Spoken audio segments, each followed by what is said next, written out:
Oh, that's why. Testing, testing. How about now, family? Can you hear me now? We'll get the sound to work. You should be able to hear me now. Um,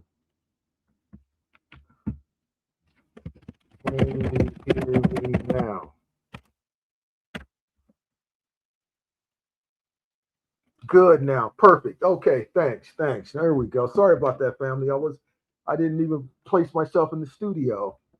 Um, welcome. It's been what, over 3 years since the last time I did a presentation on my channel. Welcome everybody. Chris Jackson, Desmond, Marva, Mayhem. Long time, bro. Email me, Mayhem.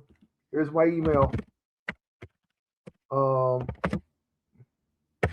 I my iPhone went out on me, so lost contact with Discord. Rex, greetings there. See how Carla, good evening there. Sky original Skywalker, Desmond, greetings. Welcome everybody there. So let's get real. Let's get to it here, family. I mean, I've been away 3 years. Been on the battlefield. Still on the battlefield, but I had to kind of put my gear down. I've been hearing a lot of disrespect out here towards my grandmother, my ancestors, many of your grandparents and great grandparents, and second, third, fourth, fifth, sixth, seventh, going way back.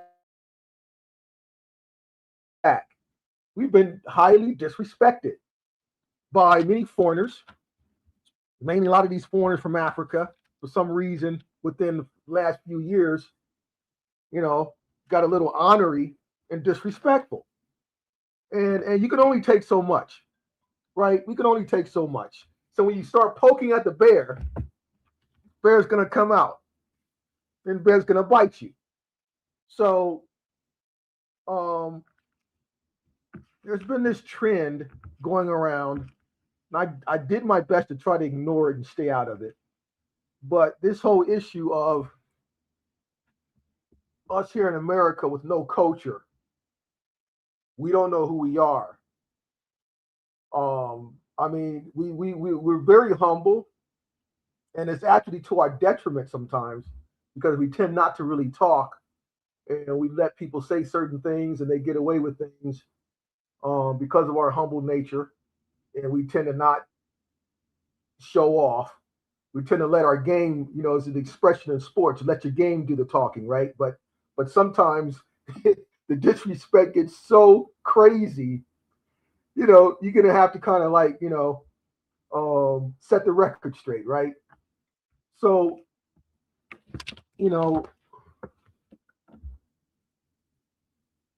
I prefer the term colored Americans. Now, I'm just going to use that. If any social construct I'm going to use now, it's going to be colored Americans because that social construct is one that was, remember the misapplication in 1924 under Plecker dealt with that. So just to separate ourselves, so when everyone's clear, I'm going to use colored Americans, and as we know, that's also on many of our grandparents' birth certificates, etc., and vital records and genealogical records, right?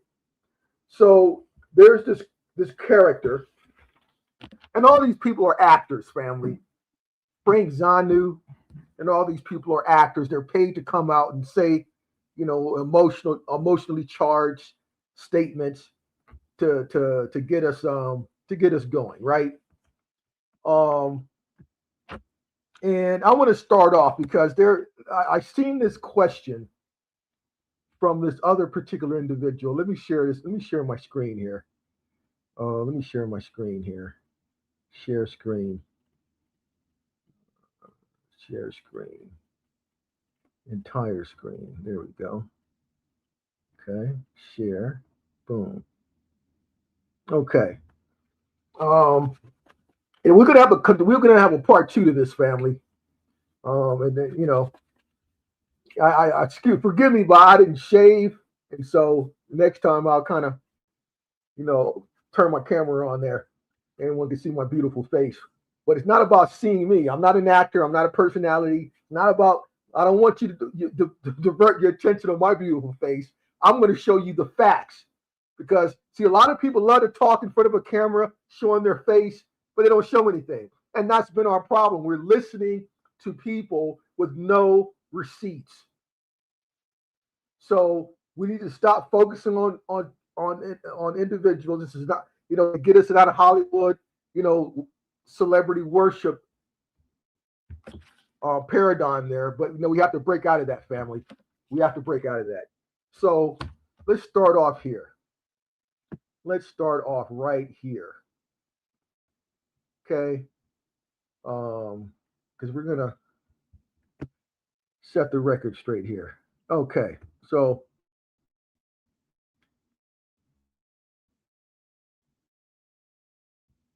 I had to take a snapshot of it.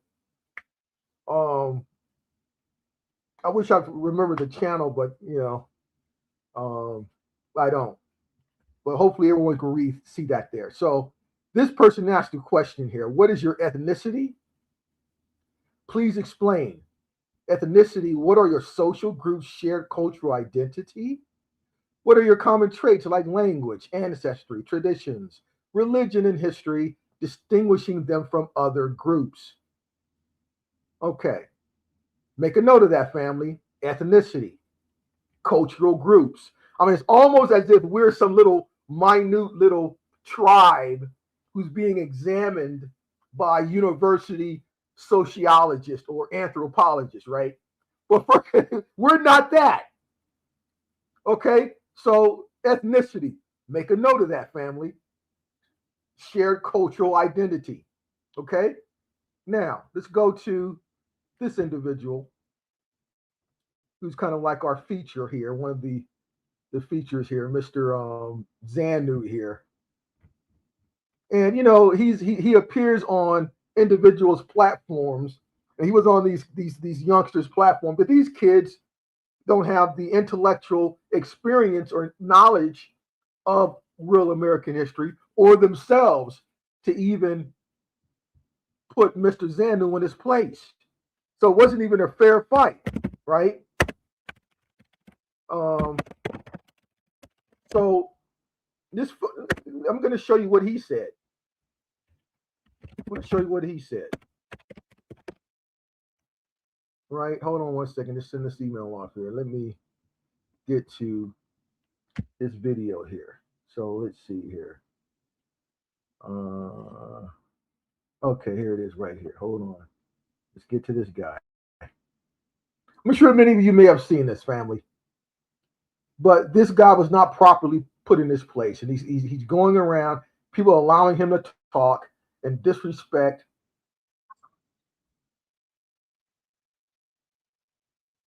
Okay.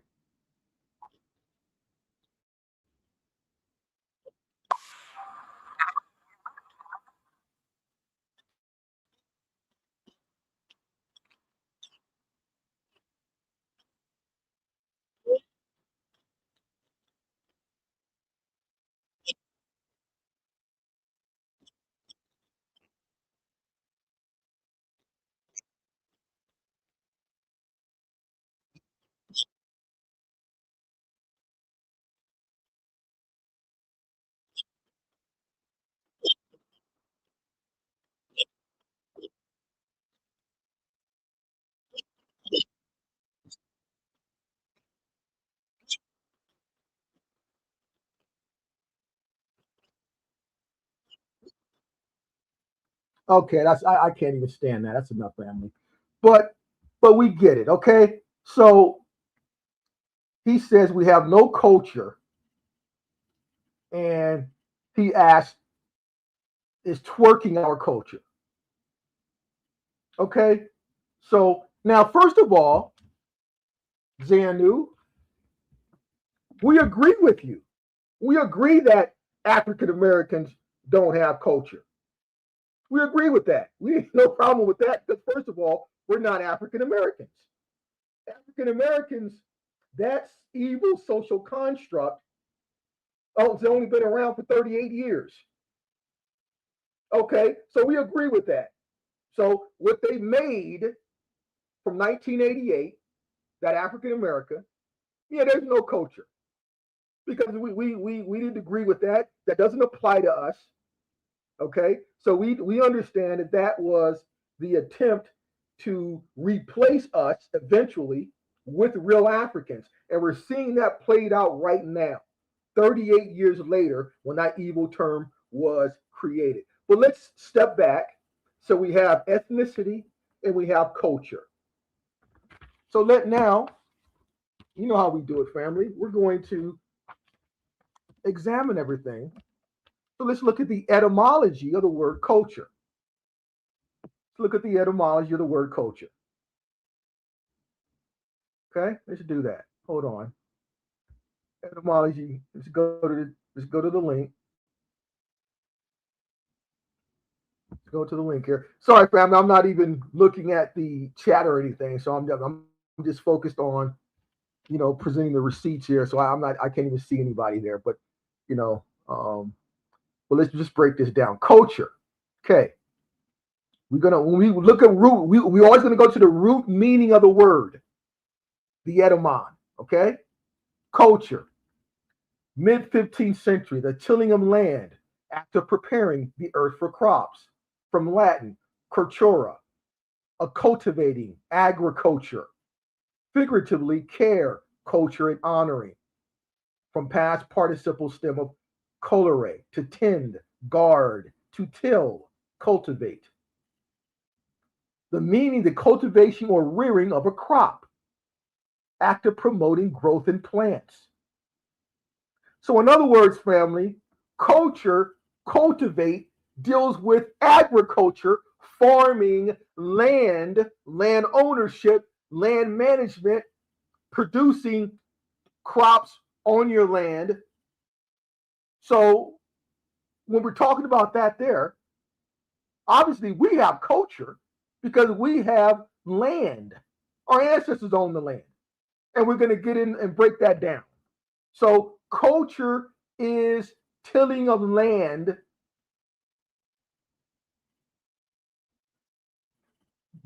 developing crops from land, cultivating, rearing of crops, planting. That's culture. The real root meaning of culture. Now let's go to ethnic. The other girl was asking about our ethnicity. Ethnicity.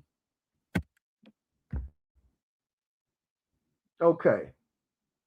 Ethnic character. 1953, from ethnic plus ity, earlier meant paganism. Pagan, a heathen.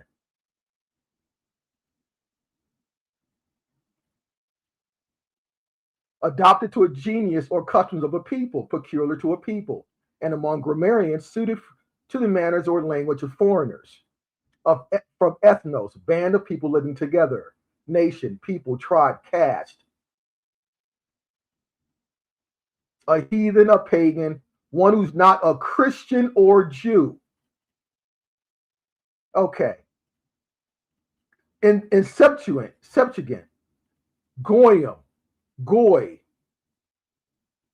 Gentile, foreign nation, not worshiping the true God.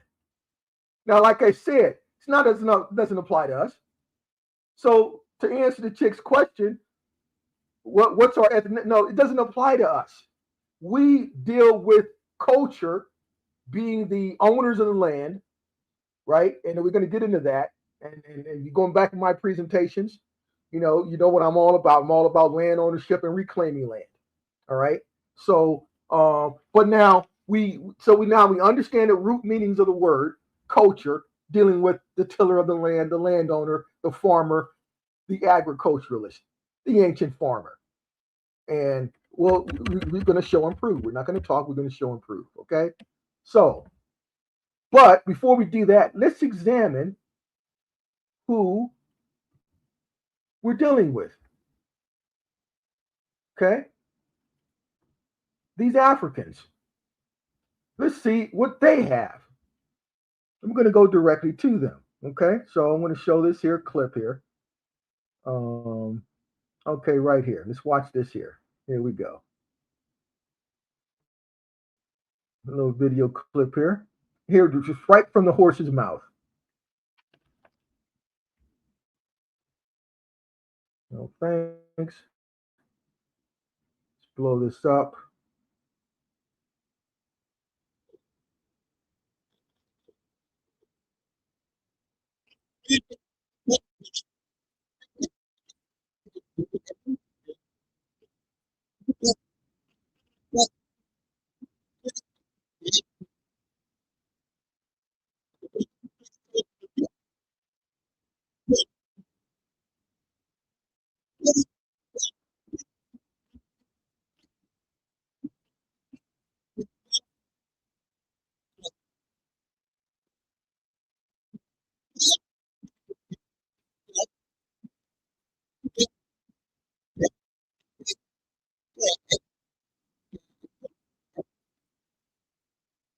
I'm gonna move it up a little bit, family. Hold on. To the hold on.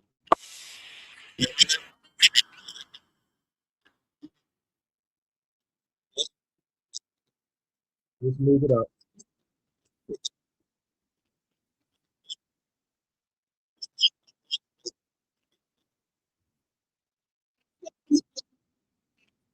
Okay, this is what we're gonna deal with.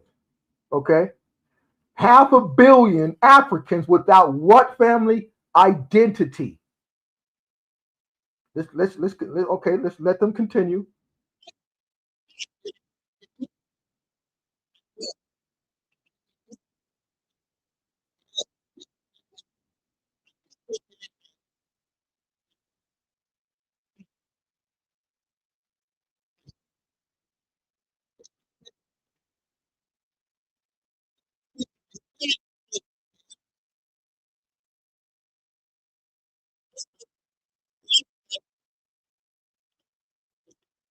500 over 500 million people on the continent do not have a birth certificate. Did you hear that, family? Did you hear that? So they don't have a birth certificate. Their parents don't have a birth certificate. Their grandparents, their great grandparents, their second great grandparents, all the way down.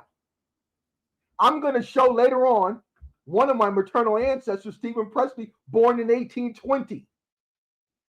I have an image of him, a photograph of him, early 1900s, major landowner, which means he has culture. So we're dealing with people who don't even have a birth certificate, who can't even tell you the name, birthplace, and location of a third or fourth great grandparent because they don't have any records. Let's continue. Let's let them continue here.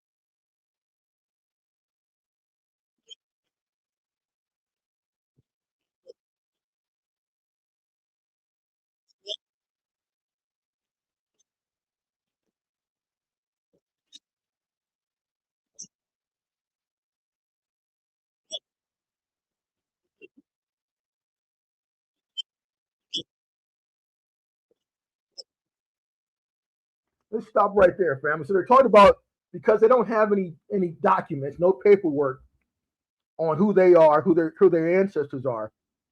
So we know when they talking about digital ID, we know you're talking about Bill Gates, and we already know that Bill Gates had a contract with Kenya, was trying to initiate a contract with Kenya to implement his digital ID system, in which babies would be born with a chip planted inside of them. So we're dealing with people who are on a level who are without any records of of their family, no family records at all. So people like Bill Gates is okay. Well, I have the solution: digital ID. That's what. Now this is what we're dealing with, and these are the individuals that think they even deserve to have a conversation with us. All right, well, let's continue.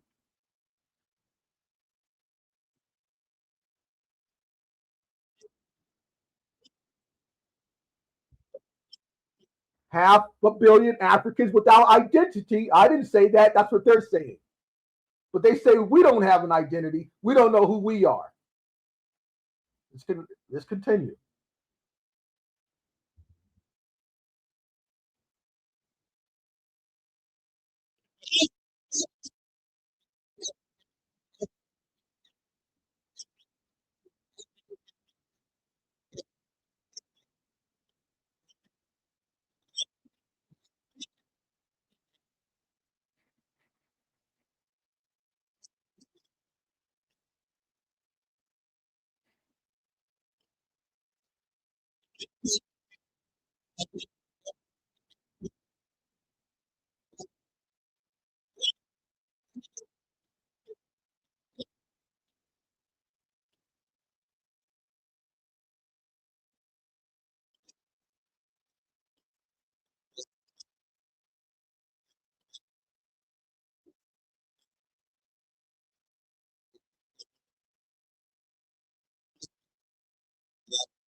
They are what? Invisible beings. Let's continue.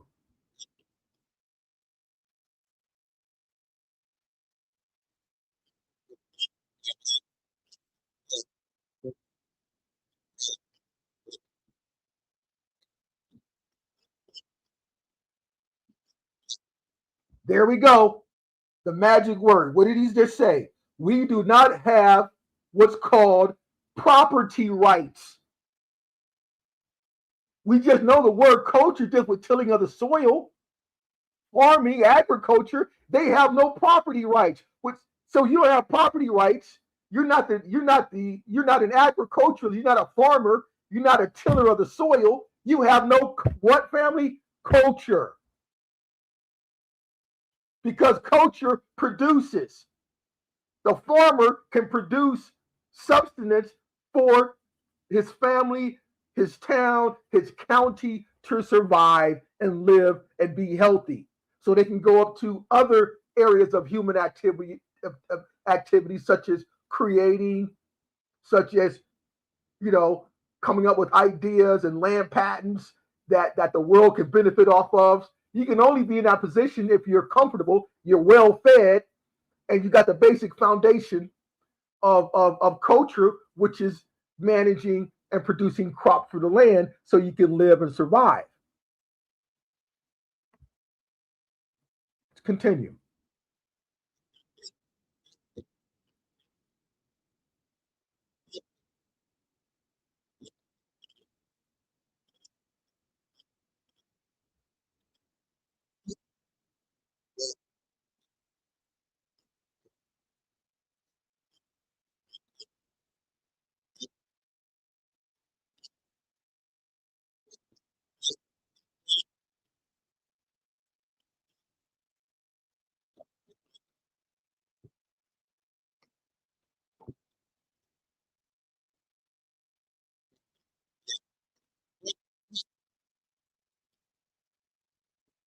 Okay, so we got the point there, family. So culture is the landowner, the farmer, the agriculturalist, the agricultural scientist. That's culture. They don't even have any records, so we can't even. They don't. They're not even allowed or deserving to even sit in a chair to have a conversation with us because they have no identity. So let me show you something, Zanu, and to you other Africans. Hold on a second here. Hold on a second. I'm going to just start with myself as an example. Start myself as an example. Okay. Um, Now, public, Omani Bay's in public, but I didn't, I don't. It, those who are close to me know my family name. Know that I'm a Grisette. Everyone knows that. So, um, let's see here. Let's start here because they don't know anything about this here, family. But we're just going to show, and we can't expect Frank, Zanu, and other Africans to know anything about real, true American history. They only get what they're told, and they're getting told a bunch of crap. So, we can't expect them to know anything deep, right? But and we don't even have to. It's not even our responsibility to take them down a deep rabbit hole. But we're just going to show basic stuff such as records, birth records, genealogical records that we have going back over 500 years. In North America. We are the now family. Now remember, I'm in Japan, been here for a while, and I'm still conducting my own little um, experiment. And it's not only Africans, family. Most people, other nations on the planet, don't have deep, rich genealogical records like we do. Hell, even here in Japan, they don't really have anything like that. Korea. I talked to my Korean friend. He can't produce any family records going back to his grandfather or great grandparents. Dude from Iran, I know. Um, French guy, I know. So even in Europe, they can't. We have the deep records. So let me just show this here.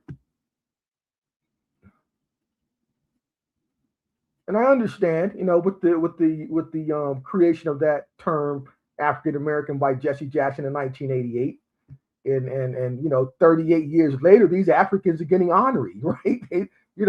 So they come over here and think that we're them, we're some form of them, right? Um, okay, here, let's see, where is copy? I'm trying to look for my copy of my birth certificate, family. Hold on 1 second here.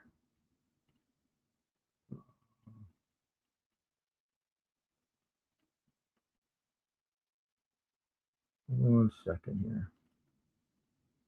I got an image of my birth certificate to show an African what a birth certificate looks like. And this is how and why, and when you have these conversations, you know, if what is that's the first thing you ask an African, okay, who produce some records. Let's go record by record. Let's go ancestors. Here are my records. Produce your records. If they can't do that, if they can't complete that, pass that test, then there's no conversation to be had. There's no conversation to be had. So we don't need to.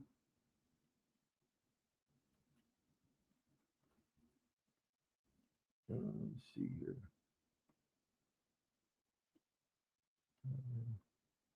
What the hell is it? Hold on a sec, family. It's somewhere. It's up in here somewhere. It's in here somewhere. I'm getting into it here.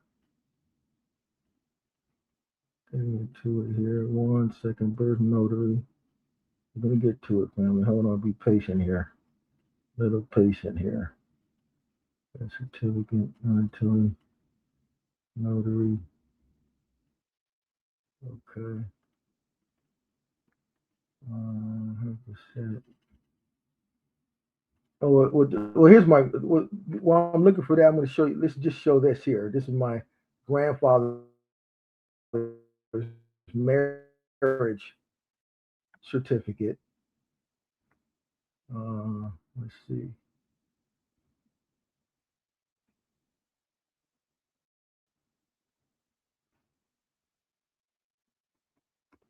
This is my grandfather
Testing, testing.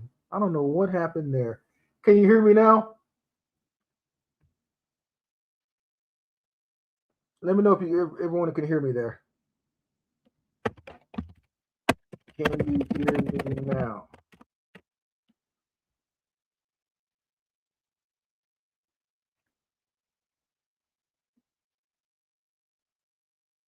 Yes. Okay. Yes. Okay. Wow. Sorry about that, family. For some reason, the mic. What was the last thing everyone heard? I'll go back. What was the last thing everyone heard? Did you hear the video? At least, did you hear the video there? Okay. So let me continue what I was saying here. Um, make sure I'm sharing my screen. I am sharing my screen, right? Okay. Yep. I am sharing my screen. So let's go back. Wow. Thanks for letting me know that, Janine. Appreciate you there. I must have accidentally hit the mute button there. Let's go back to what I was saying here. Now, let's see. Where was I? Okay. Right. So I believe I was here. Right. Okay. So we're showing this here, right? Um, okay. So we're showing my ancestors' final affidavit there. Uh, so let's see. Where were we here? Okay, I showed that. You guys seen that? It's my great grandfather's marriage record, right? So now let's um, let's give some further examples of people in history, right? Let's do that. And here's a work here by everyone heard of Carter G. Woodson, right? And but his most impressive, important work was dealt with genealogy. And he did two deals there, but one here is the head Negro heads of families in the United States in 1830, where he went from every state from A to Z and listed all these people. It's 1830. So another thing, family, we get these people on television talking about the 14th Amendment and want you to in 1868. And then they say, oh yeah, well the birthright citizenship was for children. They said children of slaves, but when you go to the actual documents, it's children of Indians, and those are the Indians who decided to leave out of their jurisdiction into another jurisdiction, right?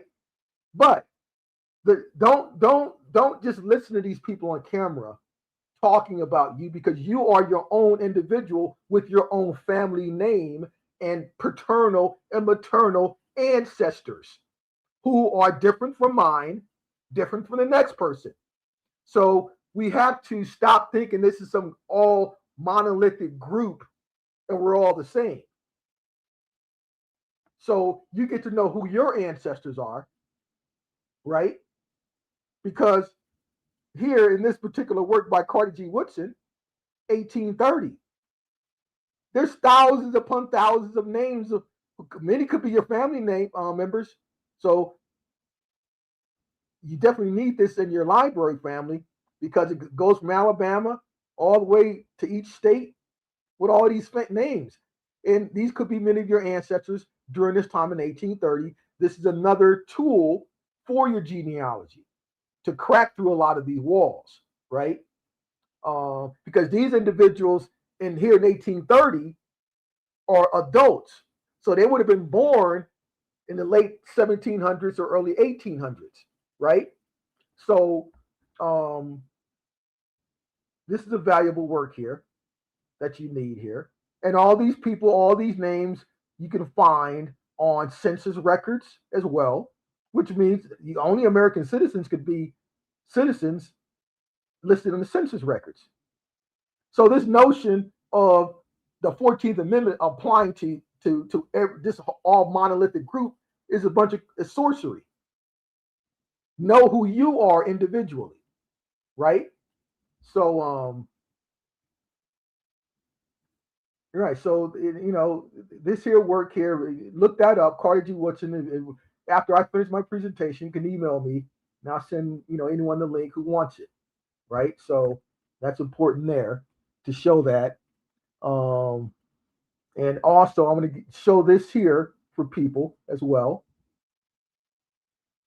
Now, I did this. I introduced this to the family over 6 years ago. The Solomon Sir Jones footage from 1924 to 1928, where he went around with the camera, filming everywhere in Indian territory, what's called Oklahoma, Texas, Illinois, Chicago, New Orleans, Tennessee.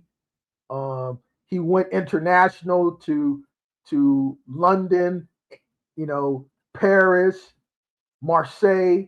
He went to Egypt. He went to Palestine in the 1920s before it was Israel, and got all that footage. So there are 29 different films, 29 different short documentaries that everyone needs for the library. And it shows you the position many of you were in during this time, over 100 years ago. Everyone was thriving. And then, of course, I'm not going to, if anyone wants the link, I'll send you the link, but you can type it in, Solomon Sir Jones, and then you'll have the footage for yourself. And you can watch all this. I'm not going to show it because I did it thousands of times, but I just want you to know that the idea of you suffering through what they call slavery and then Jim Crow is sorcery, family, to mentally bring you down. It's a bunch of crap. Okay?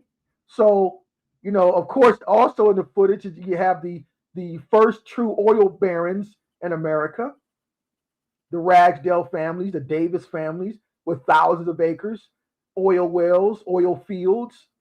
That's where it came out of, Indian Territory. So you'll be able to see all that here. So, but people like Frank Zanu, they can't show us any 1920 video footage of how their people were living in the 1920s. They can't show you that because they weren't at that level. See, so when you poke the bear and you're talking amongst youngsters who don't even know who they are. And he got away with those statements, family. The interview we just showed with the girl he's talking to, she's not even mainland North American. So she couldn't even put him in this place there because she doesn't have the information.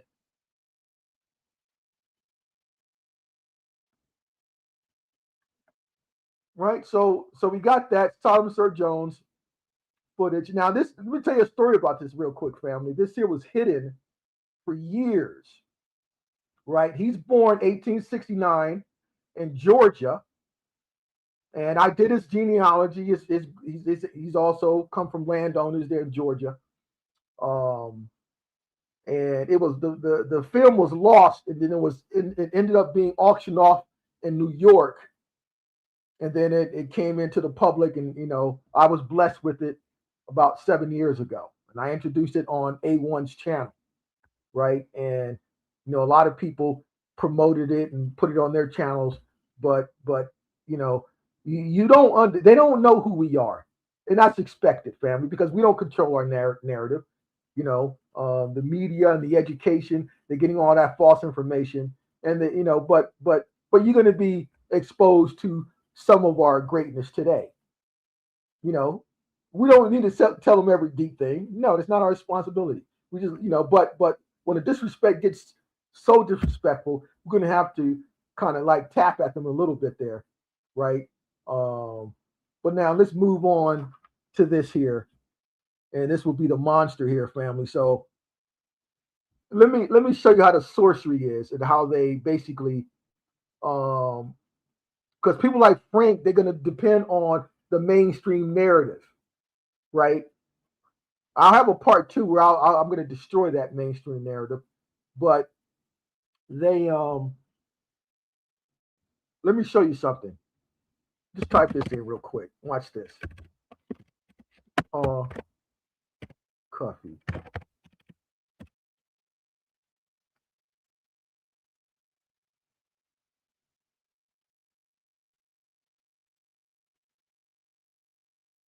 Okay. All right. So look at this here. So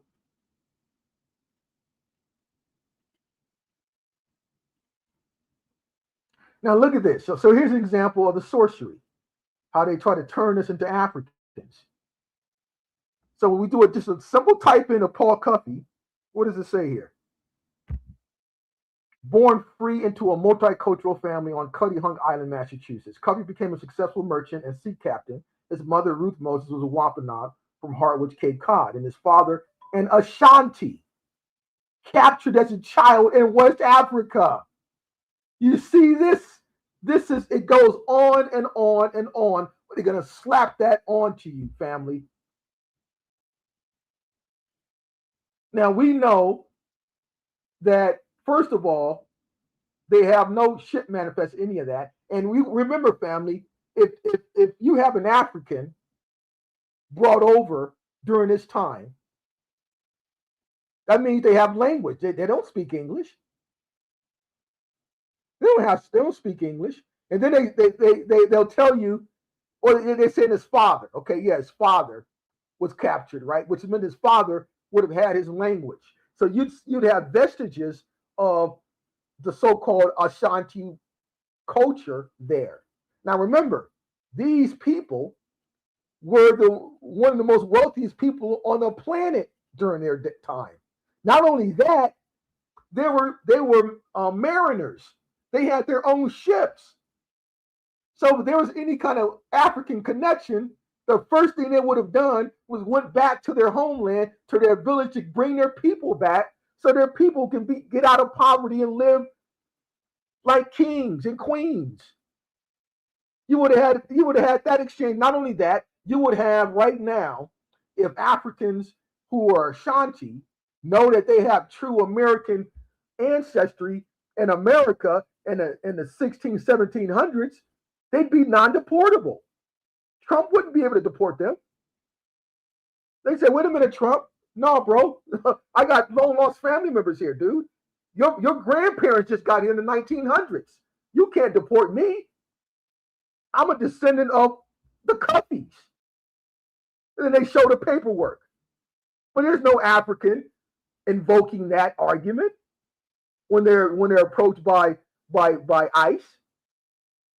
There's no people trying to these organization NGOs trying to create funding to help Africans find long lost family members in America, so they don't have to go through the jungles in South America illegally.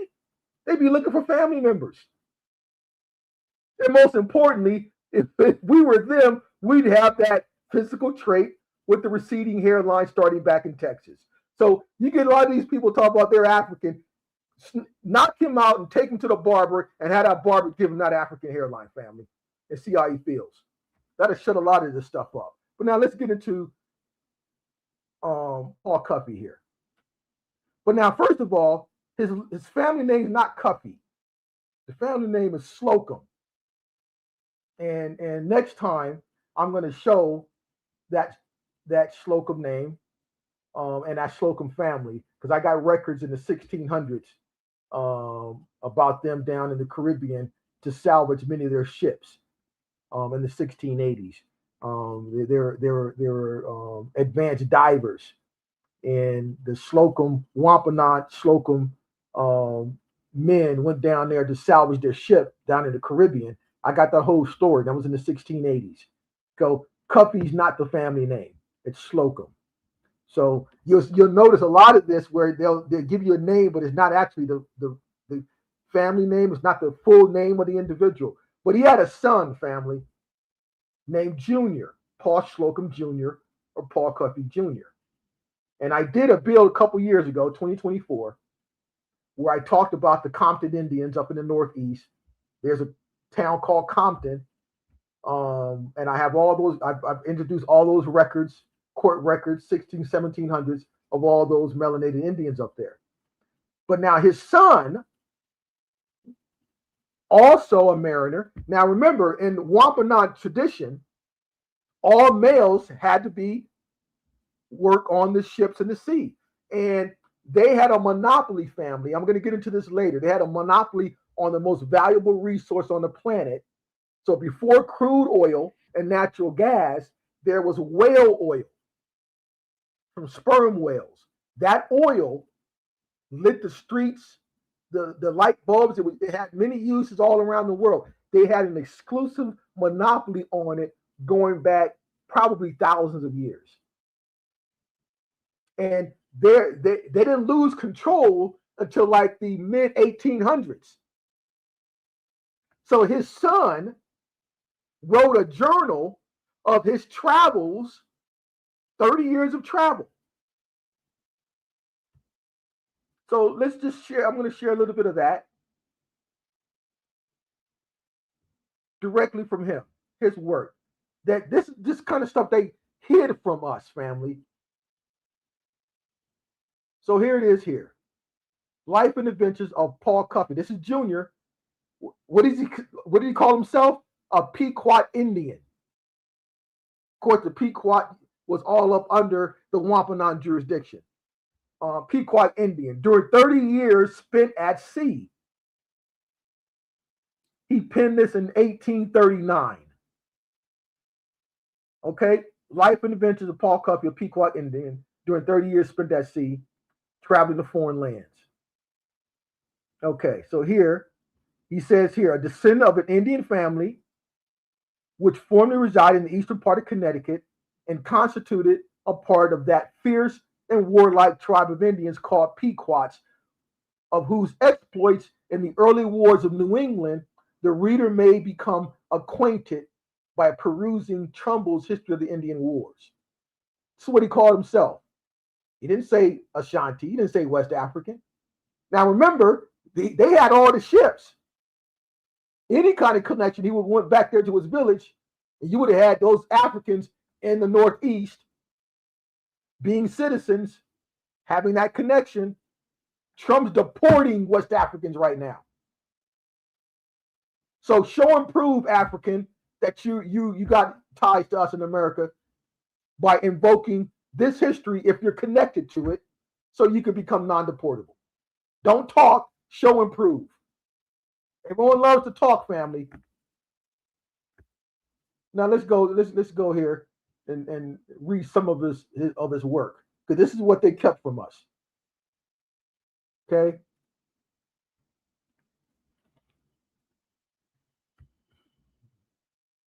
Okay, so let me start.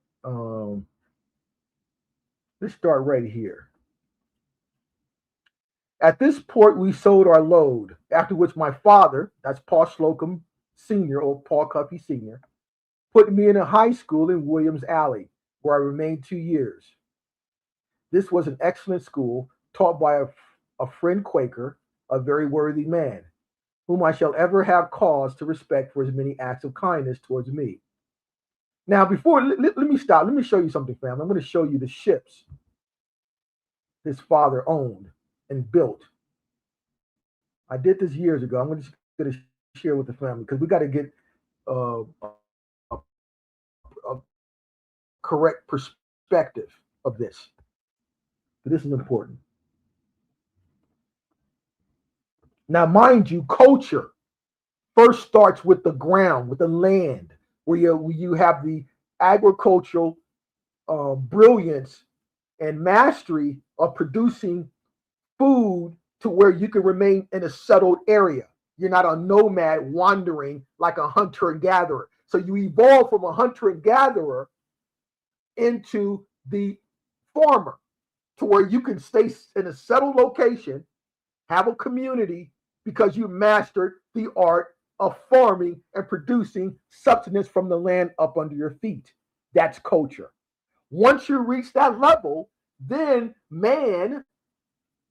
humans are able to achieve great things. such as building structures, cities, ships, and then the things you produce from the ground or from, in this case, sperm whale oil, and you tapped into that resource and the value of it and how it can be used, then it becomes an important commodity that you can trade. Then, of course, you create these trade routes, and being these ancient trade routes on the seas. Now, remember, if the Wampanoag had a monopoly on that, that means they were able to protect it, which means they had a military. They were strong. Okay, so now let's look at this here. Because before we get into the journal, we got to understand, okay, ships. Because the narrative I have that you were just some lowly slave and you had no rights and no freedoms, you couldn't do anything, you couldn't read, you couldn't own land, you couldn't do anything. So we're going to expose the fantasy and show the reality. So ships built and owned by Paul Cuffey and now Michael Weiner. That was his partner, also brother-in-law. Matter of fact, let's do this. Back up even further so people can get this straight here. Because I have an article on him. The history of the Weiner farm property in Westport, Massachusetts. Okay. So this is 2022. Here's a Weiner descendant. And the Weiners, Wampanoag. Here's a Weiner.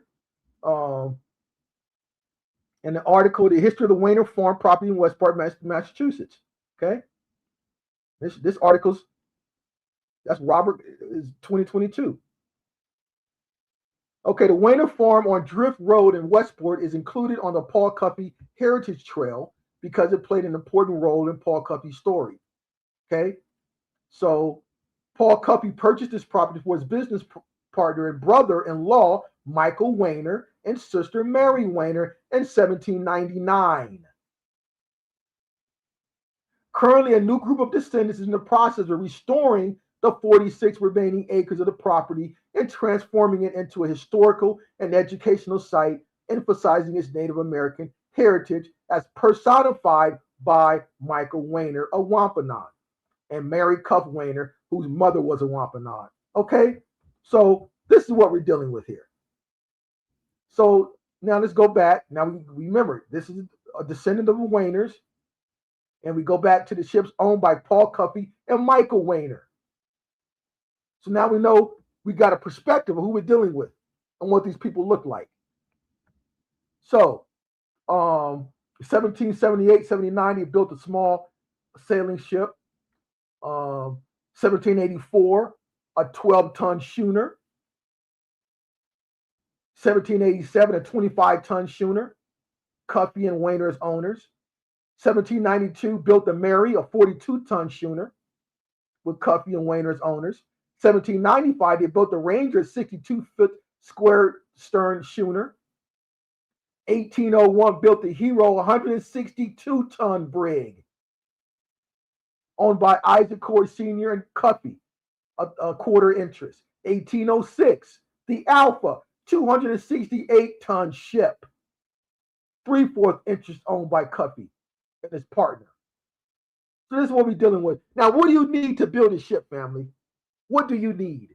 You need a shipyard, right? You know how big shipyards are? Not only that, you have to have the education to understand all of that stuff, which has to be centuries of knowledge passed down. So this is what we're dealing with. But they want you to believe that these are Ashanti West Africans. But yet they had all the ships, but they never went to Africa.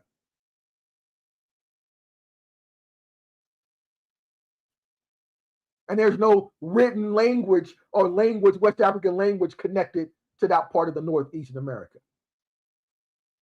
Now let's get to the journal. Okay.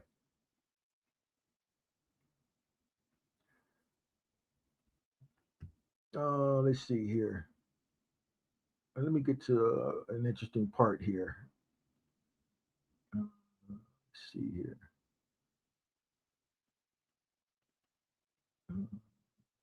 because he was actually down in the Caribbean and he was held captive for over a year with those pirates. Sorry to say, a lot of those Jamaicans and those are just pirate descendants of pirates, family. But I want to get to this interesting story here. But anyone wants this, I'll send it to you there because you have to have this here. Um, and he went everywhere: Hawaii, Peru, um, the Indonesia area. He went to trading the whale oil. Let's see here.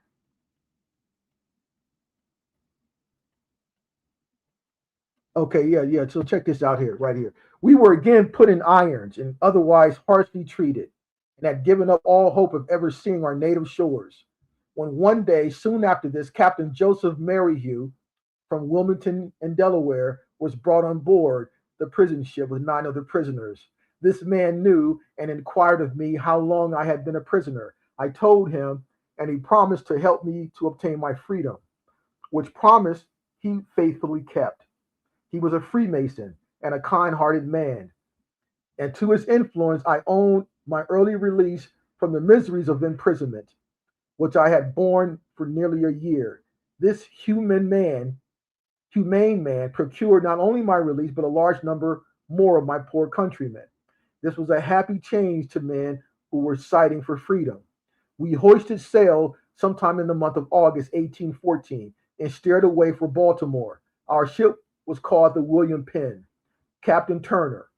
And about 18 days after leaving Port Royal, that's down there in the Caribbean, we made Cape Henry on the Virginia coast, where we found a British blockading fleet at anchor, the commander of which ordered us to Philadelphia, to which port we steered away. But we had the bad luck to strike upon the shores of Burnock during a thick fog that came on that afternoon. But after 3 hours hard labor, we got off and went on our voyage and soon made the Delaware Bay, which was also blockaded. Here we were again refused the privilege of going on into port, but were ordered to Boston, and were told by the British officers to get out to sea within 3 hours, or they would fire into us. At this time, we were almost out of provisions and water. Of this, we made the tyrant officers acquainted, but they utterly refused either to furnish us with these necessaries or permit us to enter Philadelphia. So we were again compelled to go to sea with one day's provisions and water and steered away for Boston. The next day, about 10 o'clock a.m., we made Great Egg Harbor. The crew then told the captain that he must go ashore, for they would not stay aboard and starve. Right? So he was going through a lot of these issues, family, when he was in prison down in the Caribbean, but he got it. Got it. He made it out of there, got back to the East Coast. But I want to get to one more thing here where he's actually trading the whale oil here. Oh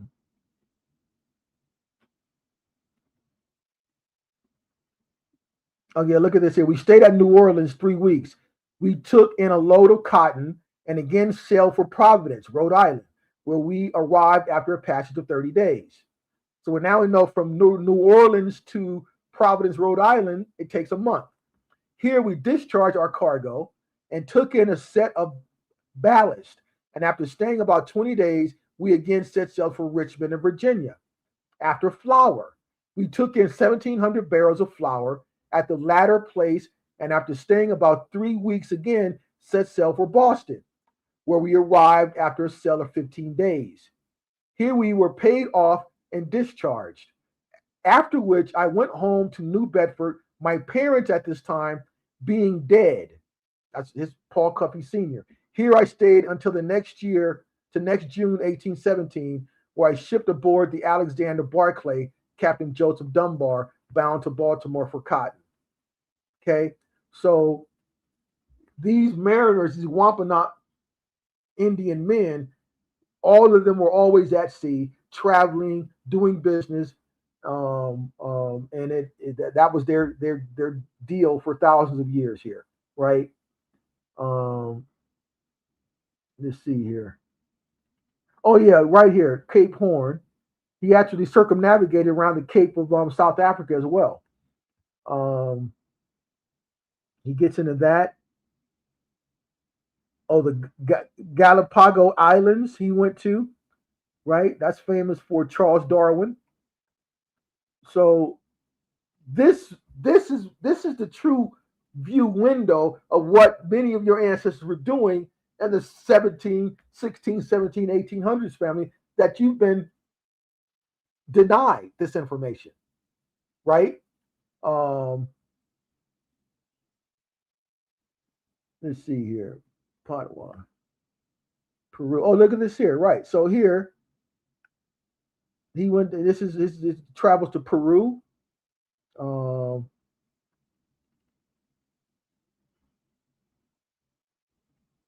and let's see what's else here. Little clothing, shipboard, Newport Islands, tone bones, potatoes. Oh yeah, Peru, right here. So listen to this here. After the death of my friend, I stayed about a week and left that place and went to Pata. Pata is a seaport town in Peru, which is a seaport town. Here I stayed but 1 month before I again shipped on board a whaler called the Mechanic of Newport, Rhode Island. After leaving this port, we went down to Tumbas, where we took in potatoes, squashes, onions, and watermelons. We then steered away for the offshore ground, which is about 3,000 miles west of the coast of Peru. Here we took two whales, after which we steered away west until we came to the Rapport shore. The people were almost white, you mean their complexion, but very savage in their appearance and went almost naked. What little clothing they had was made of grass woven to a species of cloth.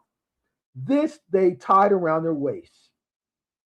It reached down before nearly to the knees. These people have never permitted the missionaries to live among them, but they worship idols made of stone. They raise potatoes and oranges of the vegetable kind and of the animal hogs. Of these latter, we purchased a hog that would weigh 2 bundle pounds for one whale tooth. What they do with the teeth, I do not know. This the natives brought to us by swimming to the ship. From the last mentioned islands, we steered away west by north, about 2,000 miles further, when we reached an island called Riotir, one of a group called the Society Islands. So there's some interesting stuff with him there in Peru, what the people looked like, and he traded whale teeth to them, right?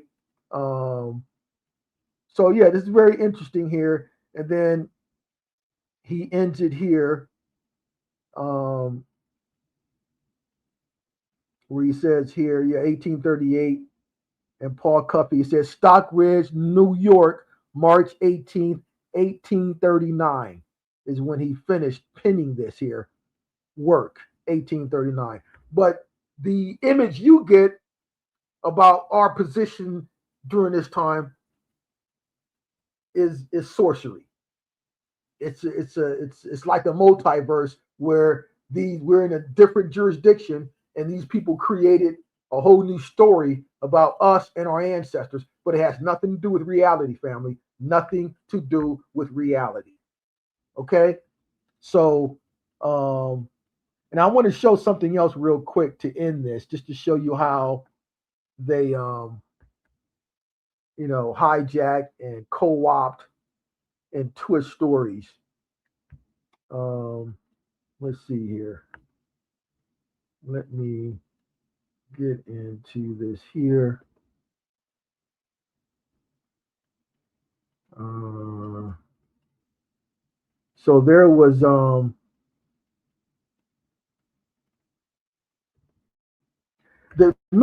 remember the channel who was it? Straight Up. He hasn't done any presentations in years. Well, remember he had a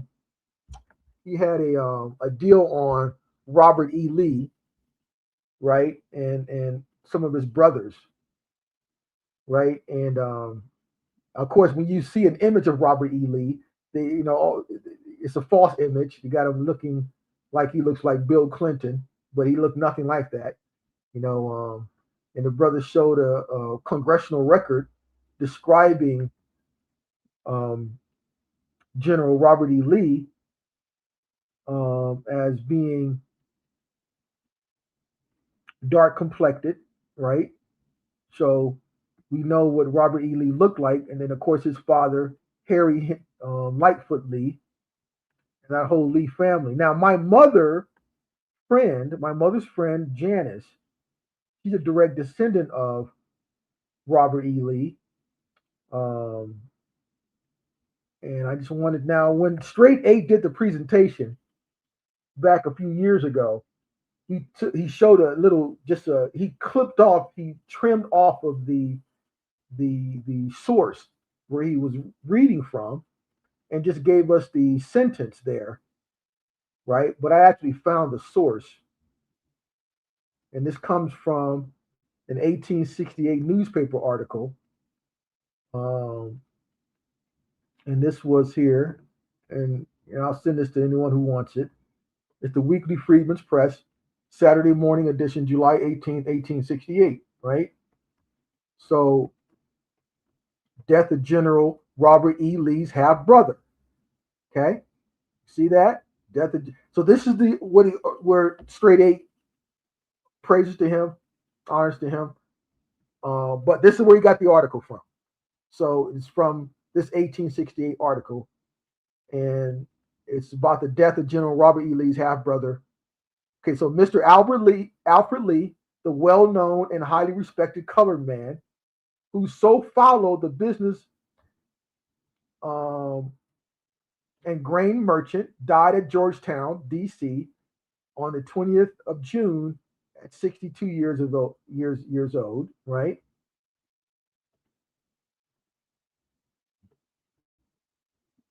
It was no ordinary assemblage, for not only were the culture and religious influence and respectability of the colored people present. Let's repeat that. Not only the culture, the religious influence, and respectability of the colored people present, but the best and highest of white people as well. Private worth of official dignity, eminent, paying willing tribute by their presence to the character and standing of him who had passed to another life. Okay, now let me show you. Let's get to this part right here. Listen to this. Look at this, family.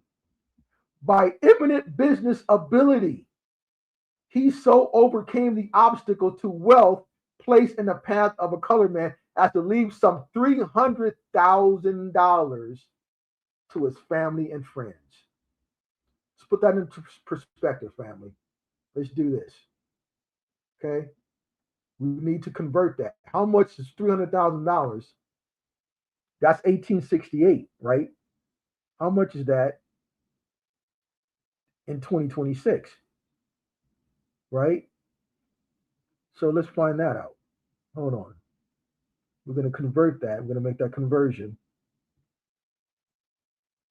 We're going to make that conversion here.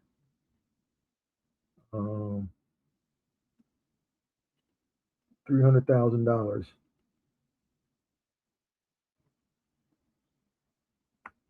Let's see here. $300,000.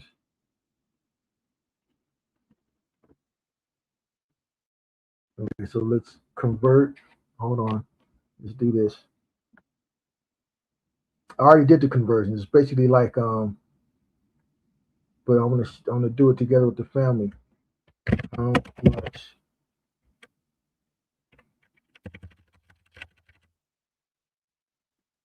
$800,000. 1868.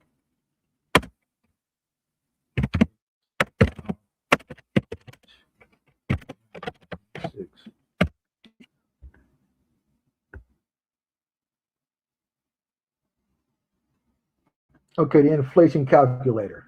Here it is right here. Okay. Okay. Right here, family.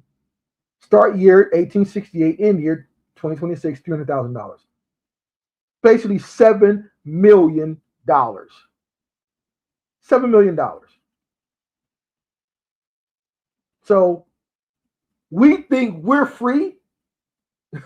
We think we had it better than our people back in those days, family. You see this the foolishness we've been under because we've been cut off from our what? Culture, our land. They still had their land. They still had their culture. He was in the Lee family, of course. Now, so um, General Robert E. Lee. Hold up, let me show this here. Let's show this here. He had another brother, not just Alfred Lee. There's Daniel Lee, and I have to give General Robert E. Lee credit because he looked after his other brother Daniel. And let's read the article right here.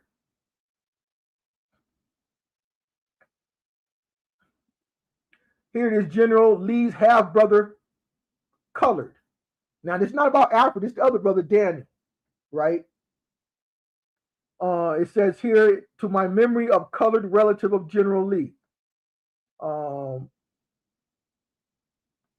It says here, before the war of the rebellion, Robert E. Lee arranged with Daniel McNeil, a very wealthy man, whose plantation was in the heart of famous South Branch Valley, 6 miles north of Moorefield, West Virginia, to take care of his half brother, Daniel Lee, as long as he lived.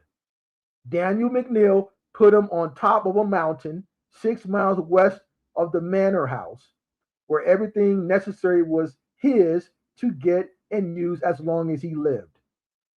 So I guess, Daniel Lee felt on hard times, but his brother General Robert E. Lee looked out for him and had his buddy McNeil let him stay on a certain section of his land, which he did. So honors to Robert E. Lee for that, right? Looking after his brother there. But this is the information you never get, family, right? Because we know what these people do. They hijack, steal names, steal our ancestors, claim them, change how they physically look. We all know that. Africans don't. And it's not their business to know because they're just not connected, right? So, but we're just going to give them a little bit exposure to some stuff, right? And so let's continue here. So we got Alfred Lee and Daniel Lee. Now here's an 1840 census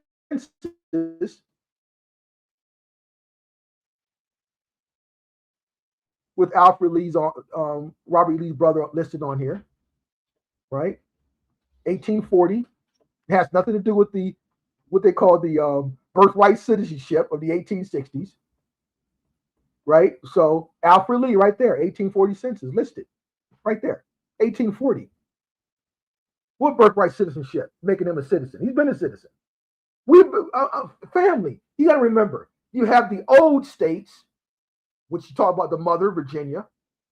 You got the new states that was created out of Virginia, like Kentucky, Tennessee, etc., the Northwest Territory, Ohio, etc.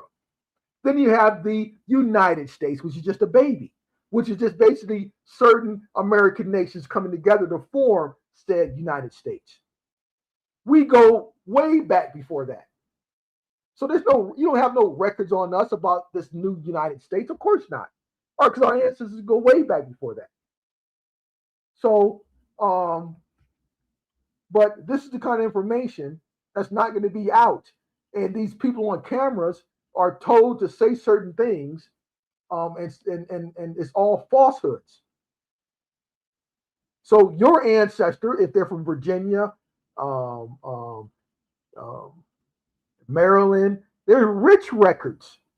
So get to studying your own maternal and paternal ancestral records, family. That's all you have to do, right? And we can open it up here. Just wanted to show a little bit of that there. See, we have rich records that go way back. We know Africans have no records at all. none, zero. So they're in a position where they're talking to people like Bill Gates about digital ID to inject chips into their newborn babies. This is the position they're at. Not only, hold on a second, family. Instead of them worried about us, this is my advice to you Africans, what you should be doing. Right? Hold on. I saved this video. This is disgusting, but this is the position they're in, and this is what they should be worried about, right? Um, hold on. I seen this video what the Chinese are doing to their babies out there in Africa. China is they got this, look at this here, family. This is disgusting. This is my advice to Africans. You need to be worried about this. How in hell could you let Chinese people do this and treat you guys like this?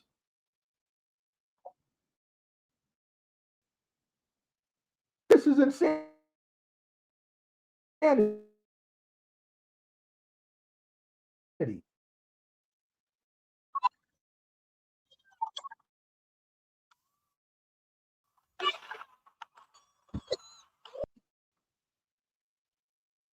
Is This is huge on Chinese social media in China, where they go to Africa and they create content by abusing African children, family.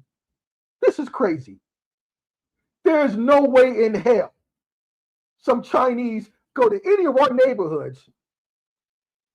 First of all, we know what would happen. But this is where you should be spending your energy to make sure this kind of stuff would never happen in your village.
Let's fast forward.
We're the adults here to make sure that none of this happens, family. Or were they paid off and they're basically indirectly supporting it and allowing it. See, so my advice, you guys stay in your own business. You got a lot of work to do. Don't be poking the bear. Um, just keep our names out of your mouths, basically. That's all. And everything will be okay. Because you got a lot of work to do back home. A lot of it. So we can let's see here, open it up. Hold up. To the questions here if want to come up. Anyone wants to come up on the channel there. Oh, no sound? Oh wow. Can I hear the abuse videos? No sound. Oh, hold on. Okay, hold on. Wait a minute. No sound. We couldn't hear the abuse videos. Okay, hold on a second here. Let's see. The abuse videos. You couldn't hear that.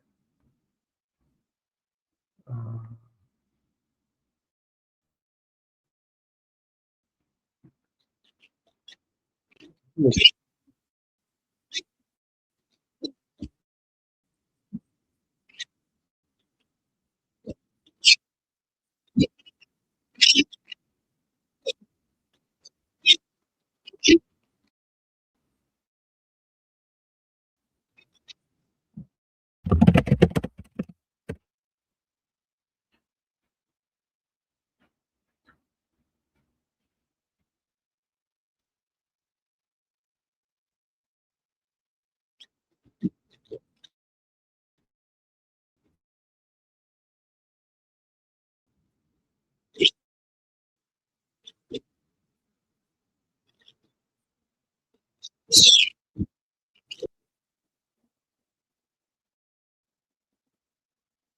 Can you hear it now, family?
You can hear now?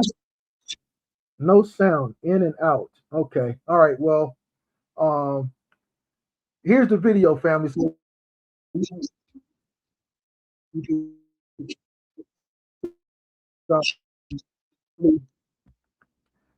Chinese social influencers create content by abusing these Africans, especially children, for content. So and they become very, yeah, I guess it's they go viral in China with this kind of nonsense. But this is what Africans need to be worried about. Um, don't focus on us now, okay? Don't focus on us here with culture, and we have identity because we have our family records. You guys don't. You have a lot of work to do. So fix your own nation, and please do something about Chinese people disrespecting your babies out there, family, because that will never happen in America. It will never happen in America. I know you guys are depending upon China to create your and build your infrastructure, all this stuff, and we are totally different. So fix your own homeland there, please. Um, can you let's see, clear. So I'm open to questions now. Anyone can come up, share the referral link, share the link. I gotta share the link, right? How do I do that? Um, new streaming. How do I share the link? That part. Yep. How do I share the link to let someone up on here, family? I'm so old fashioned here. I forgot how this stuff works. But if anyone has any questions, you could type it in.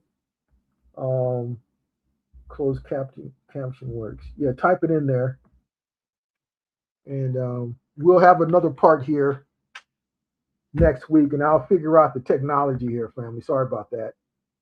It's been over copy and pasting into chat. Where do I copy it from, Janine? Where is it at? Is it this here? Wait a minute. Is this it? Wait a minute. Maybe this is it. Is that it? Is that it? Maybe.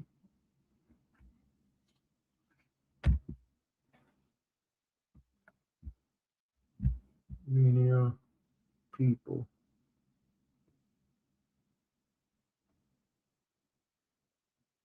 Okay, yeah. So anyway, I dropped the link there in the chat. Okay, I'll call you, Marva. I'll call you on that. Um, well, anyone, yeah, I dropped the link in the chat there, so anyone can come up there if you have any. Want to talk a little bit before we end it tonight.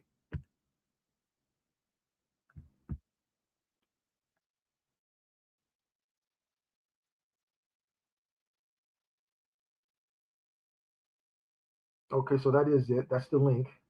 Okay. Um,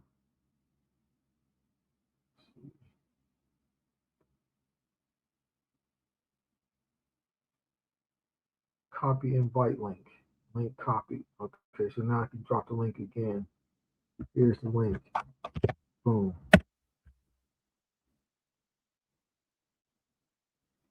Yeah, that's the link there. Okay, no one wants to come up, huh?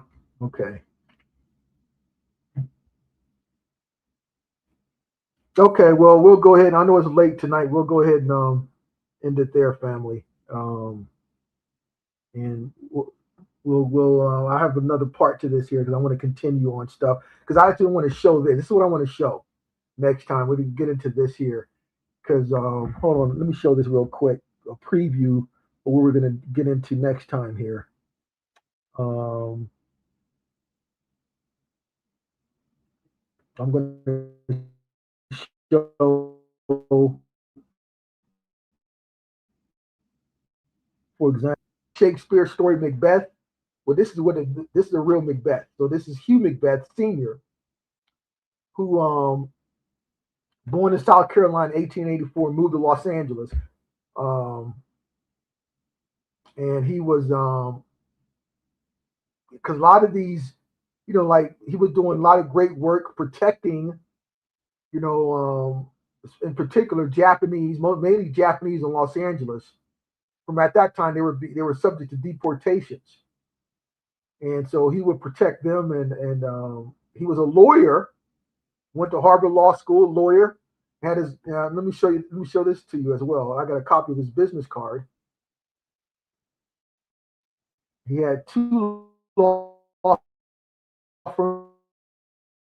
firms down in Los Angeles. This is one of them. Macbeth is a female, and she was the first um, Japanese American, any American to graduate from law school and pass the California bar in the early 1920s. But she couldn't get a job anywhere. So, like the cultured person he is, a farmer, the nurturer, he gave her a job, allowed her to work at his law firm. Okay, so there was a huge connection. I'm from Los Angeles with us with Japanese. Because the Japanese started coming over in late 1800s into 1900s, and and this is way before there were any Mexicans. Very few Mexicans at the time. So if you look at our old school yearbooks from the 20s all the way up to the 60s, junior high and high school yearbooks, like my father, my uncle, They all went to school. It wasn't if they had any Mexicans. It was Japanese. They were going to children. They were going to school with at that time, right? So there's a connection, but they had to depend on us. And then many of our the land that we owned, our ancestors owned, will allow many of the Japanese, some Chinese as well, families to stay on their land in their apartment buildings to protect them from being deported and allow them to work for our ancestors' businesses. See, they misrepresented it in the movie Sinners. See, in the movie Sinners, they made it seem like the Chinese were running the businesses. No, remember, they were subject to what was called the Exclusionary Act. They couldn't own land, they couldn't do any damn thing. So they came to us. And so they tend to forget about what we did for them. Well, we're going to get into that because they're going to have to put some respect on our names. They had to come to us for refuge. Okay? So we got to get the story straight. You didn't operate our business, no businesses for us. We had our own businesses. We were the landowners. So we're going to get into that as well. And then we're going to get into this as well. Check this out real quick. Here's a quick preview. Where is that at? Where is that at here? Okay, hold on 1 second here. Okay, here it is. Here it's right in here. Check this out, family. We're going to get into this here because they keep talking about.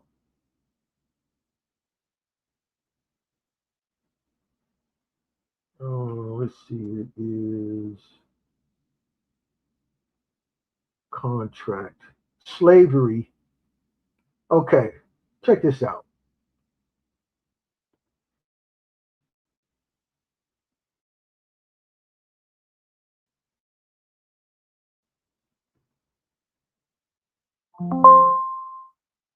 Basically, employment. It's a contract. It's employment.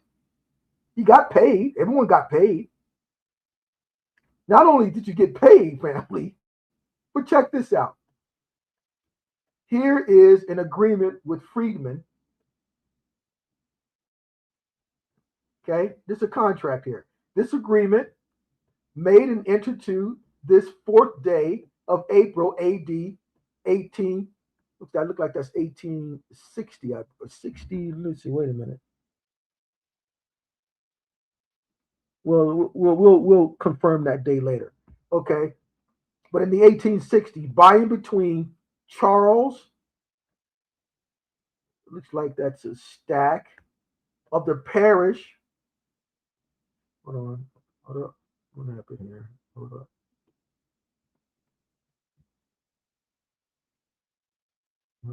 Hold on, man. Let's get back to that again. Wait a minute. Again here.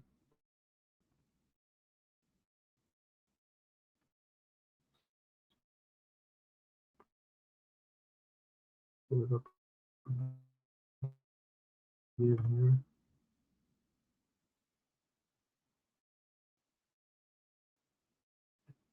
Okay, here it is again. Signed. Freedmen of the same place. Parties there here too of the second part. Right? It's a contract. And that for the purpose of cultivating the plantation known as the Bell Alliance Plantation in the parish and state of aforesaid during the year commencing the first day of February, AD 1865. Okay. That the said Charles, what is that? Rock. I'm not sure about that name, but we'll confirm that later. For consideration and the conditions, stipulations herein after mentioned, agrees to pay to the said laborers the rates of monthly wages agreed upon and as specified opposite their respective names hereto. One half such wages to be punctually paid. Now they kind of crossed over the main, but it said quarterly May, August, November, and the remainder to be paid at the termination of the contract year. Okay? But now check this out. Let's look at what they're getting. Let's look at the perks of this agreement here, family. Let's look at the perks here.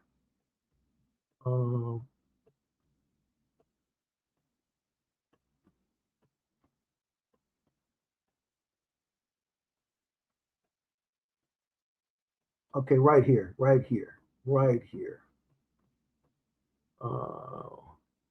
Okay, so wages to be paid at the end of the year, the said laborer shall be entitled to and agree to accept the share of the net profits of carrying on the plantation during the period aforesaid, respectfully set opposite their names below. Hold on. Damn it. Hold on.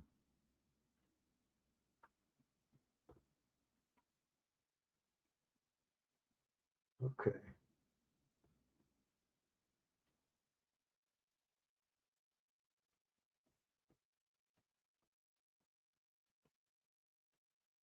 I wanted to wait a minute. How do we? Something I wanted to show real quick before we get into the amounts. Hold on 1 second here. For every month.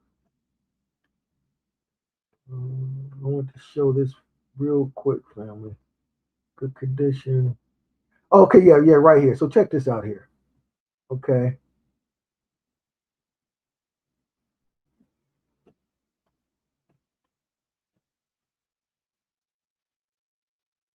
Okay, so he agrees to furnish the said laborers free of charge, good and sufficient quarters, and medical attendance to see that the premises thus furnished are kept in a good sanitary condition to allot. Now listen to this. To allot from the lands of said plantation for garden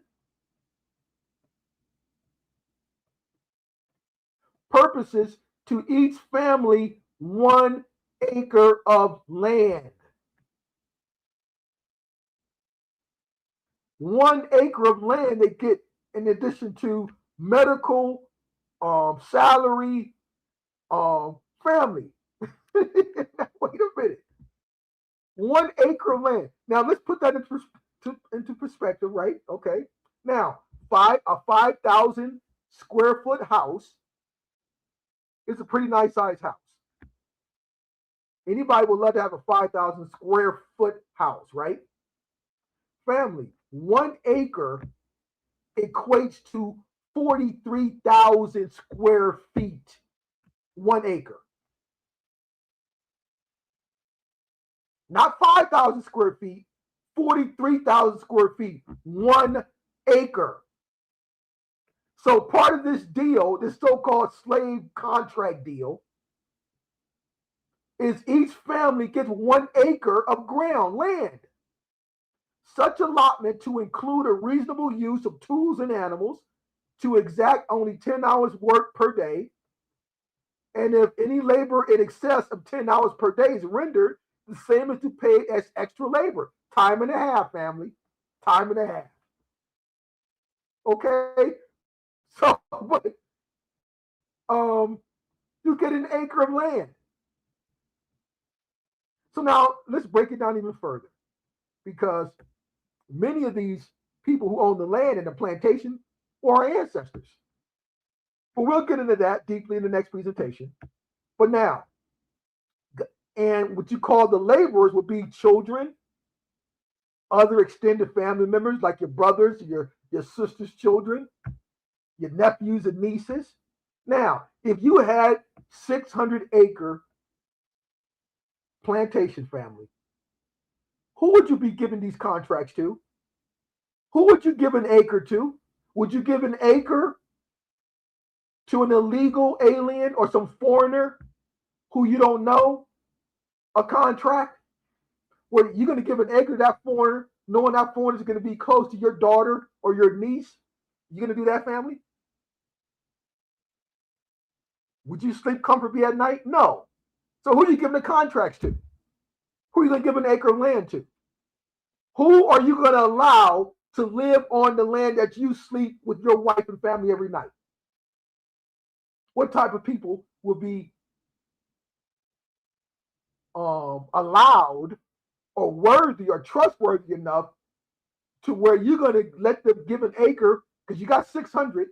Let's say you have 30 employees. So that's 30 acres. You got to allot to each family one apiece, right? So who are you going to get a contract to? Foreigners you don't know, strangers who come from distant lands who don't have what you have, don't have culture like you do. You think you're going to sleep at night? No. Because what happened? Oh, another thing about this whole we got their name crap. No, these are our family names. You will never give a stranger your family name because of what, family? Because if you give your name to that foreigner, they knock you off. They get your assets because you gave them your name. No one does that.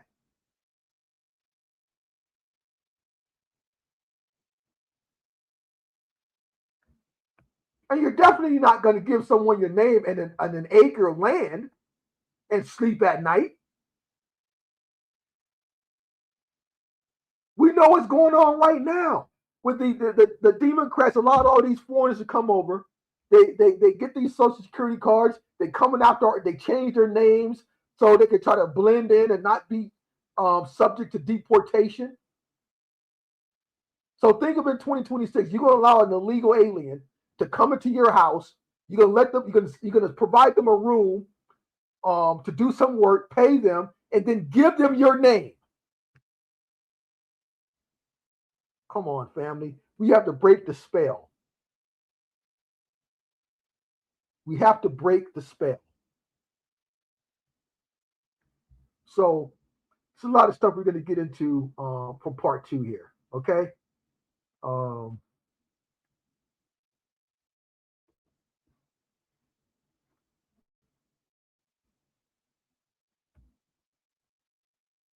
any questions or comments or anything? Hopefully everyone heard that. Oh, Christopher, welcome, Christopher. Long time no talk, bro. Good to hear from you. So yes, of course, it's going to be family members, right? So, and we're going to get into that. Who are the landowners, and show all of that, family, and the how they basically disconnected us from that, and that's why they had to turn us into Africans, to disconnect us from our ancestral lands to where they can claim it. Okay, so we're going to end it there tonight. And anyone who wants to come up, oh, Janine is here. Oh, hold on, add to stage. Janine's up here. There we go. Okay. Hey, You gotta can you hear unmute me? yourself, Janine. Let's see. Unmute Can you? yourself. Yep, I can hear you. Can you hear me? Yeah, I can hear you. Yeah, just wanted to say peace to the family. And um, I didn't know there was something I saw this week. I don't know if you've seen it. I thought about it when you were talking about the situation with the Africans. Is that I'm Right. sure everybody in the chat has probably seen, but we definitely have to kind of continue to raise noise about that situation that's going on in Chicago, where there's an organizational group that's going around Chicago taking their DNA, collecting their DNA, and supposedly they're also going to Ghana to collect DNA. And now they're trying to do this little fake, you know, try to act like they trying to connect. But I just happened to see a post about it. And I don't know if anybody in the chat has seen it. It was going around like on some TikTok videos. I was trying to record it, but then I ended up getting a phone call or something, so I wasn't able to record it. But I'm gonna try to go back and record it. But I thought that was pretty interesting because this is another danger thing of them specifically targeting the Chicagoans, and they're trying to link this DNA with these Africans. And they may even start switching it all around. You know what I mean? So this is something, and it's being led by a, a, a so-called Black organization. I forgot what it was called, but I'm gonna try to get more information because we definitely have to keep an eye out on that whole thing because this is just getting out of control. And supposedly their Yeah, agenda is yeah. to but it's one thing. about how they talk, but I'm really concerned about them coming into the community, and now they're giving out all these DNAs in a specific area to try to collect all this DNA specifically from this area and trying to go to Africa and so-called collect this DNA, and now trying to merge these two groups together. Very dangerous time giving up all this stuff, so we got to definitely continue to spread the word for people to stop doing that stupid stuff. And see, it's not even Yep, just like the exactly. people who come on the ancestry to do it or whatever. They're going straight in the hood. You know what I'm saying? And now they're gonna be offering Oh this wow. and that. $50, $100 to do a DNA kit. That's how desperate they are. Oh wow. I didn't know that. Yeah, I Oh, I saved the oh video. I just got to record it so I can send it to you. But when you were talking about that earlier, I was like, yeah, that's another alarm we got to really pay attention to. right, right. Okay. Yeah, for sure, for sure. Um, yeah, yeah. So yeah, I mean, a lot of people here, all about their land there, and they want to get information on how they can do that. Um, and that's what it's all about here going into 2026. That's right. Let me see here. Yeah, so yeah, 2026 family. You want to talk about people keep talking about reparations. What's real reparations is reclaiming ancestral lands. That's reparations. That's being repaired. So and it's not this we stuff. It's not some monolithic group. It's your paternal and maternal ancestors. Go seek out and get the land records that's in their names because you are an heir of that. And that's what no one can take away. But they've been trying to keep you distracted, focused on Africa and all that crap. There's no inheritance over there for you in Africa. There's no inheritance outside of your ancestral lands in America. So better stop wasting time and falling for these distractions and yeah, but we cannot let these people disrespect our grandparents, and our grandmothers. Now I know things have changed. You see, back, I'm 59 years old, so my grandmother who died in 2007, and then there's a lot of us. We all know that this is a war on us to basically bring us to extinction and replace us with real Africans. We all know that's what's going on. And they've been doing a damn good job at that. We have to admit it. We have to look ourselves in the mirror, and we can't be under delusion or stubborn, and we got to fix a problem, you have to admit that there's a problem, right?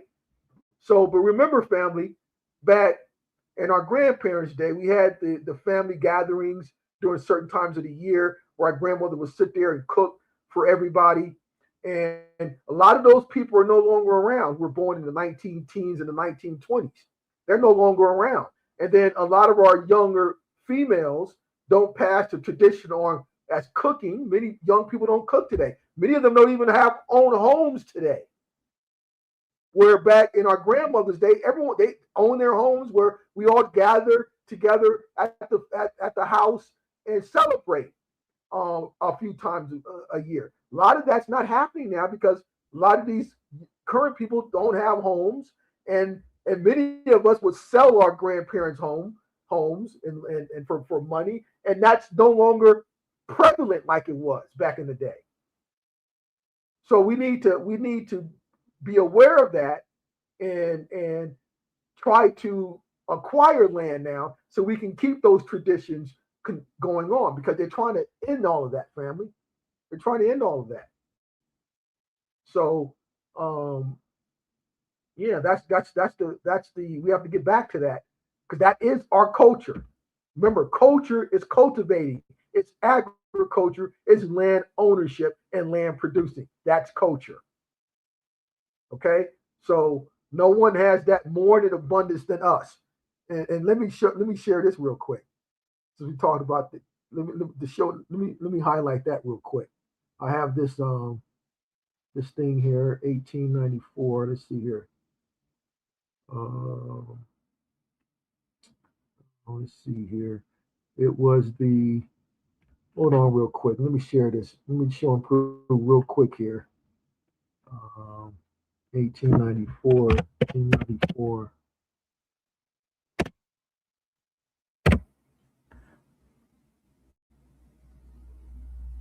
1894. 1894.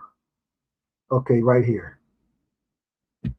So now I got into this before years ago, but I'm just gonna touch bases and share this real quick here. So this was a there's a convention held. Okay, right here. So Louisiana,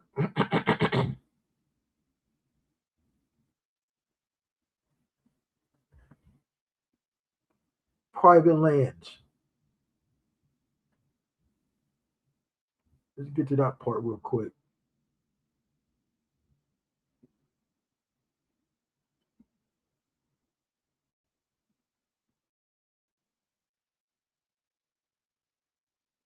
Okay, so United States public land, the homestead, 160 acres. This talk about the land patents here, right? And make final proof, 80 acres, right? It talks about the state public lands.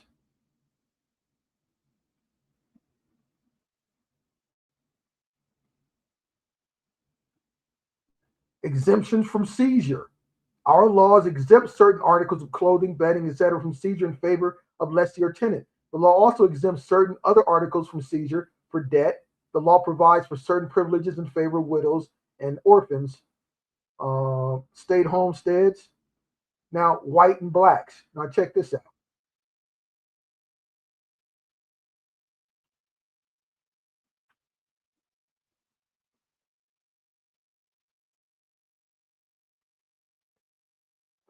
Let's see here.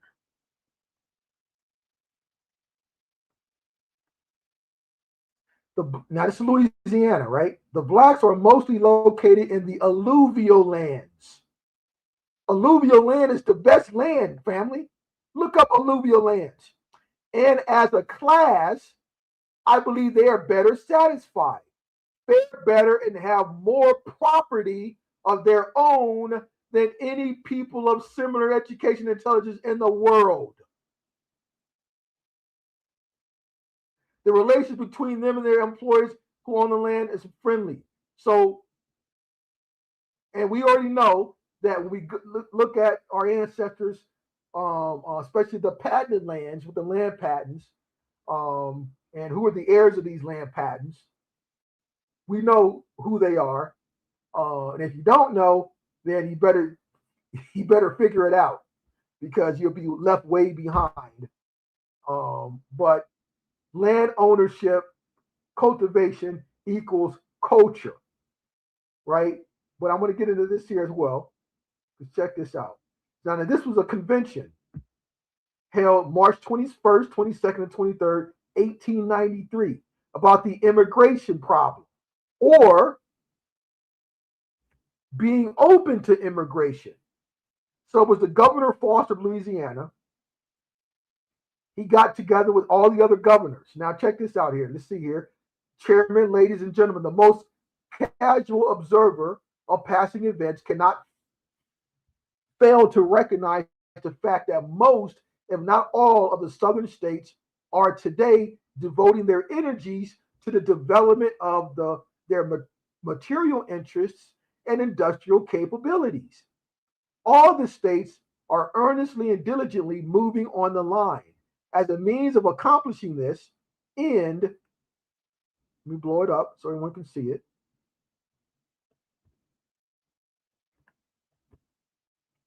Okay, let me back out a little bit here. Hold on. Here. As a means of accomplishing this end, the consensus of enlightened opinion points to the investment of foreign capital and the introduction of what? White immigrants. 1893, family. So obviously in 1893, there weren't enough of them. They need to open up immigration, allow them to come in. Let's continue. For years, the tide of immigration has drifted westward, running in parallel lines from east to west. As a result of this movement, a vast and magnificent empire has grown up from the plains of the west, and a brave, patriotic, and intelligent population rivaling in intelligence, wealth, and refinement of the people of any country, contributing to make this portion of the Union noted for its far-reaching power and influence. So basically, what he's saying, the West, the East, and the West benefited from opening up to white immigrants coming in for their labor. Okay. Now listen to this. Prior to the war, the people of the South, what we're talking about the rebellion, what they call the Civil War, on account of the institution of slavery, cared little or nothing for white settlers in any numbers. They were never there. I just showed you an example of Robert E. Lee, who they got the world to believe was white, but it wasn't.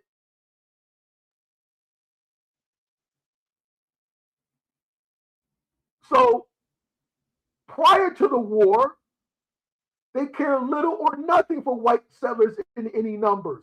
Immediately after the war, the causes which tended to check the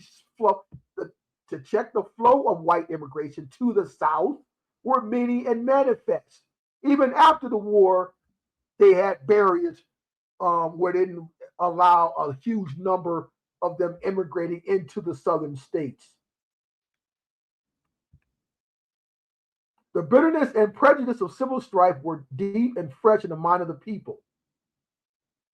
Sectional feeling and partisan hatred ran high, while gloom and desolation and almost despair hung like an April over the prospects of the southern people, who bankrupt in fortune and broken in hopes. This is after the rebellion. Okay, so now after all of that, they talk about a solution, and the solution is to open up to bringing in white immigrants into the southern states. And this convention is in 1893, family. 1893. And we already know what happened in North Carolina in 1898 when they got their freedoms. We already know about all of that.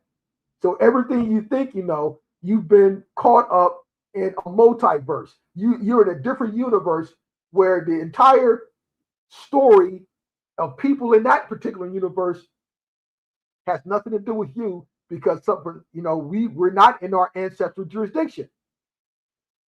It's different characters, same names, but they made the people look different, and they tricked you mentally. So of course we can't expect Africans to know this kind of stuff. They can only go on the false histories that they're told. No fault of theirs, but at least have the wherewithal to say, okay, wait a minute, they've been doing bad. We know how the Chinese are treating you guys. So of course the Chinese social media influencers who's making all this content off of you guys, and of course we know that that's not true. How the Chinese depict you guys to their other countrymen in China. So we in America, we would never repeat lies coming from Chinese about Africans. We would never do that.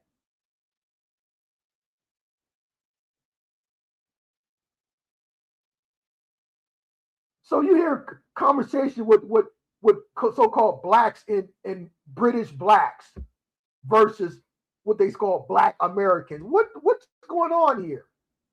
Most of your British blacks parents are from Africa. Who we know you have no identity because you have no family records.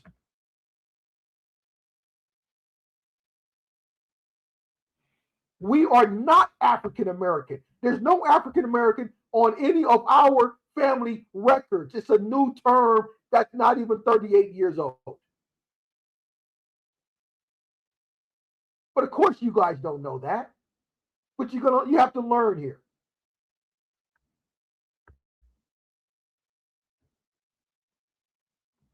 And speaking of that African American term, at least Professor Smith tried to do something about it in 1994. He tried to do something about it. Let me share this with the family real quick. He brought a lawsuit against Jesse Jackson and Ramona Edelin for that evil term. So he found Avis J. Smith. So brother, he's a professor, scientist. He got many technical patents. He actually teaches. He still may be teaching at SUNY University, City University in New York. Look him up. So this was filed September 15, 1994. United States District Court for the District of Columbia. Right? Now, he did all this by himself, pro se. He had the right intent. He just didn't lack the legal knowledge to frame it. Right? So it says here, upon consideration of the motion to squash service of the complaint of defendant Edelin and the plaintiff's opposition thereto, the defendant Edelin's motion is hereby granted. So they filed a motion to dismiss. So, and defendant Jesse Jackson has moved to dismiss the complaint herein, and the plaintiff has opposed his motion.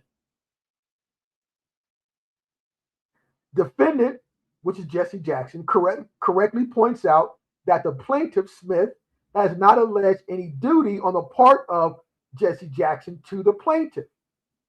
Plaintiff has alleged no facts that would support a claim against either Jesse Jackson or Ramona or under the Civil Rights Act of 1964 or the Administrative Procedural Act, nor has plaintiff alleged any other legal theory that would warrant recovery by plaintiff against Jesse Jackson. No legal duty appears to be owed to plaintiff by either defendant, nor has any legal duty been breached by either defendant. Accordingly, the complaint fails to state a claim upon which relief can be granted. So what does that mean? So Smith sued Jesse Jackson for creating that evil construct African American, right? It says, in this country where freedom of speech is prized, general use of the term African American by defendants cannot be deemed to violate any legally cognizable right of plaintiff. So basically, just because Jackson is associated with the term, the social construct, you don't have to agree to it. It's basically what the court is saying. You don't have to agree to have that apply to you. So, and there's no duty for Jesse Jackson to you individually. He's not forcing that upon you. So if you call yourself that, that's on you.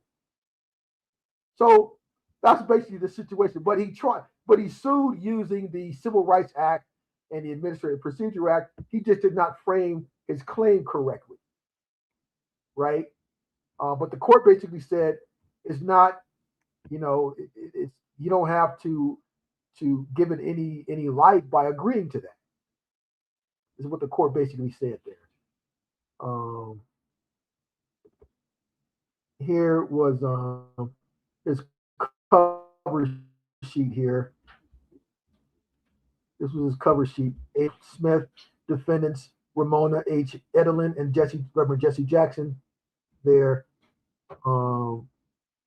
And check this out. Let me zoom in right here. He said here, the problem of so-called black and or African American leaders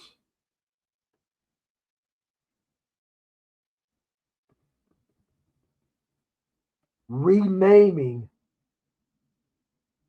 black people against their will. That's what he wrote in his civil cover sheet, 1994. Bless his heart. At least he had the right mindset to do something, to try to do something about it, right? 6 years later, 1980 is 1994. So give him his props for that, okay? But of course, Africans don't know anything about this. We don't expect them to. They're feeling honored that we're that their African is connected, right? So, but we all know better than that, right? So, but yeah, we will get into this more next time, there, family. There.